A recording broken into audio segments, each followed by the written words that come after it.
자, 이번에는 두 가지 내용을 좀 연속해서 볼 텐데요. 두 가지 모두 어떻게 보면 정부가 압박을 받고 있는 상황입니다. 그 내용 다뤄보겠습니다. 먼저 첫 번째 주제 가겠습니다. 전면 투쟁을 밝힌 민주노총, 문재인 정권 끌어낼 것이다. 이렇게 나오고 있습니다. 민주노총과 지금 문재인 정부는 통상 가까운 걸로 알려져 있잖아요. 근데 정부를 끌어내리겠다고 그랬어요, 지금. 위원장, 김명환 위원장 구속됐죠. 그 구속에 4달 연쇄 총파업한다. 청와대는요, 안타깝지만 사법부의 결정이다. 어제 청와대 앞에서 집회를 열었는데 여러 가지 주장이 나온 거예요. 관련 기사 하나 더 있습니다. 보시죠. 자, 이런 반발에 대한 청와대의 반응입니다. 청와대 민주노총 위원장 구속 안타깝지만 사법부 결정이다. 선을 그었습니다. 핵심 지지층임에도 불구하고 관계 변화 의지를 나타낸 것 아니냐, 뭐 이런 내용입니다. 자, 그럼 여기서요. 어제 민주노총의 집회 모습 영상으로 잡혔습니다. 확인해 보겠습니다.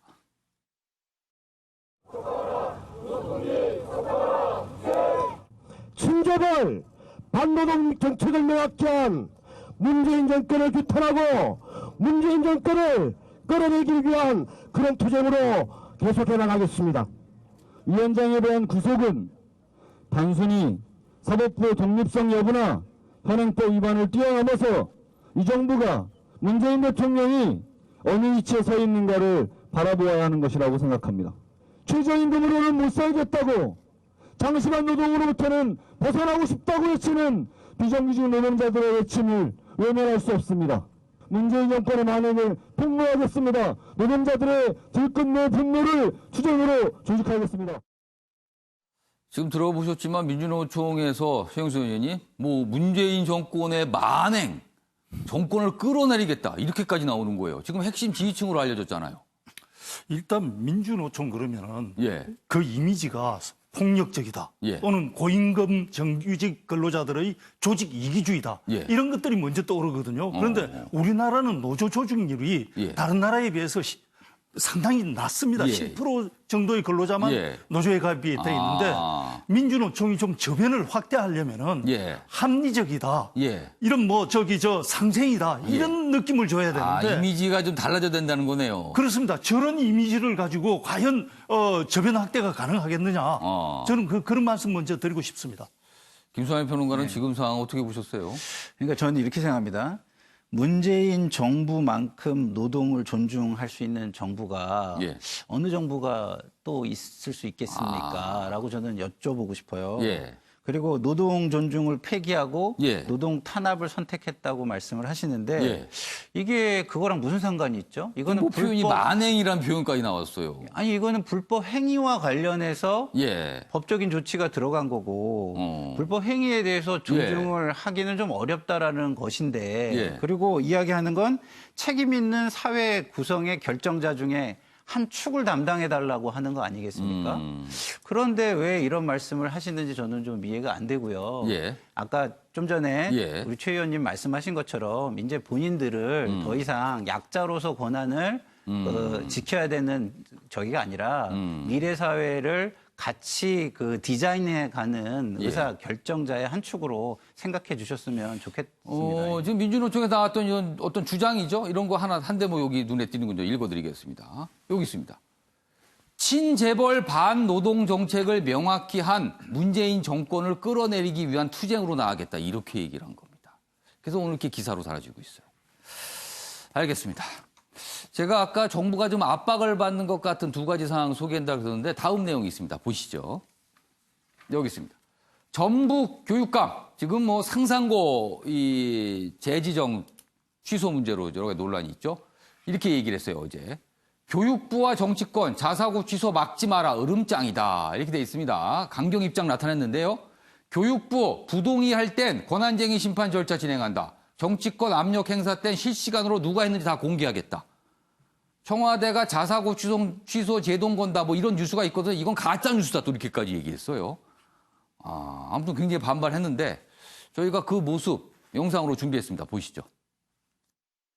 형평성을 여러 가지 차원에서 봐야 되는 것이죠.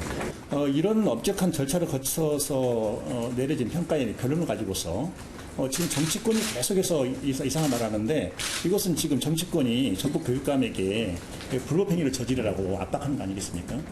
조언의 선을 넘어서서 개입하는 것, 여기에 대해서는 좀 단호하게 처리할 겁니다.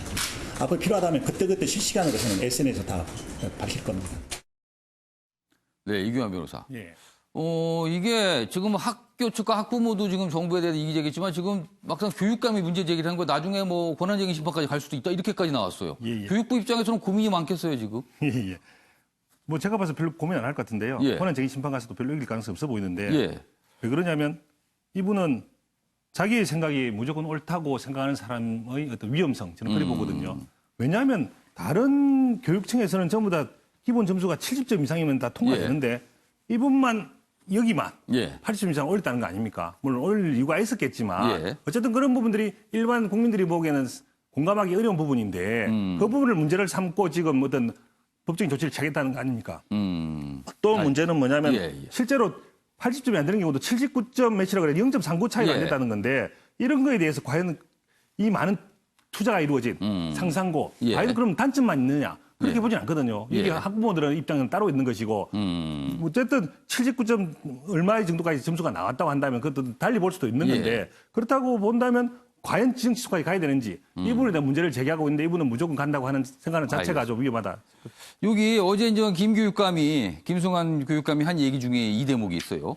자사고 폐지는 문재인 정부의 공약이자 100대 국정과제다. 만약 동의하지 않는다면 공약도 철회하라. 이렇게 나오고 있어요.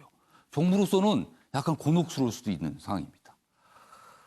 자, 양지열 변호사 어떻게 생각하세요? 아니 뭐 본인의 전북교육감은 또 설명을 했어요. 예. 왜 그렇게 점수를 배정을 했고 예. 왜 이게 불공정하게 무리한 점수 배정이 아니었는가 취소 결정이 이런 부분도 설명을 했고 지금 얘기하시는 거는 그러니까 어떤 정치적 이해관계라든가 누구 눈치 봐서 하지 말고 본인은 원론대로 원칙적으로 다 했기 때문에 그거에 관해서 교육부에서도 원칙대로 해달라는 얘기를 하고 있는 겁니다. 그래서 저는 뭐 그 원칙대로 진행을 하면 되죠.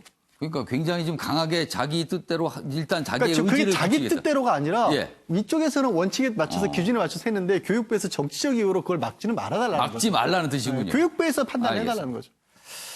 자, 이번에는요. 김유진 아나운서의 이슈컷 바로 들어가겠습니다. 보시죠. 이슈들을 사진으로 살펴보는 시간 이슈컷입니다. 첫 번째 이슈 태그는 0000입니다. 모를 땐 한 번으로 찍는 게 낫다. 학창시절 찍기 신공이 여기서도 통할 줄은 몰랐는데요. 이 네 자리 숫자는 얼마 전 미국에서 나온 복권 1등 당첨번호입니다. 총 지급액은 약 90억 원, 해당 복권 사상 최대 금액이라는데요. 하지만 당첨자 수가 2,014명에 달해 복권 금액에 따라 많게는 580만 원, 적게는 290만 원을 받게 될 예정입니다. 두 번째 이슈 태그는 양산입니다. 한여름 폭염, 햇빛만 피해도 훨씬 견딜만 하죠. 이에 데프리카로 불릴 만큼 무더운 대구시가 양산 쓰기 캠페인을 벌이고 있습니다. 양산이 어색한 남성들을 위해 검정색 양산을 만들어 보급하고 있지만 아직 참여는 저조하다는데요. 막상 써보면 체감 온도를 낮추는 효과가 크다고 하니까 건강을 위해서라도 한번 써보시면 어떨까요? 마지막 이슈 태그는 사이베슬론입니다. 특수 장비를 착용하고 우뚝 서서 걷는 이 남성. 그는 하반신 마비로 20년 가까이 휠체어 생활을 해왔는데요. 이 생체공학 로봇 장비를 착용하고 내년엔 특별한 대회에도 나설 예정입니다. 이렇게 보조장치에 도움을 받는 사람들이 모여 겨루는 사이베슬론 경기가 스위스에서 열린다고 하는데요. 좋은 결과 기대해봅니다. 지금까지 김유진의 이슈컷이었습니다. 인간의 의지와 과학기술이 결합이 되면 어떤 모습이 있을까 그런 걸 좀 보여주는 사진이 아닌가 생각이 듭니다. 자, 아침의 매일경제 오늘은 여기서 마치겠습니다. 시청해주신 여러분 고맙습니다.